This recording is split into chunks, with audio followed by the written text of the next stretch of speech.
Доброволчеството е израз на най-ценното, което имаме, на добрата ни воля. Какво ми дава доброволчеството? Дава ми възможността да дам най-доброто от себе си. Направете го и вие. Доброволчеството е свобода. Когато доброволстваме, разкриваме себе си за другите, за което се иска и смелост. В доброволчеството се развиват качества и умения, които остават за цял живот. Доброволчеството е вдъхновение. Вдъхновение да превърнеш каузата в реалност и вдъхновение да подобриш себе си. Все повече са хората, които избират да помагат и да даряват от себе си. Това е пътя за утвърждаването ни като общност. Доброволчеството е да дадеш нещо повече от себе си. Да си доброволец означава и да усъвършенстваш себе си, да научаваш много нови неща.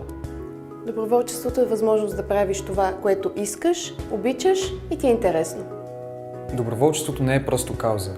То е начин на мислене, ценност и мисия. Доброволчеството е в правенето, в нещоправенето.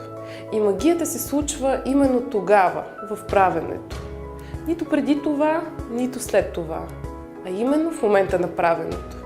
Тогава пламва и онази искрица доброта, с която сме били родени. Онази искрица, която стопля душата ни. И знаеш ли какво? Тя не стопля само нашата душа. Тя стопля и душите на много други хора. Доброволствай час!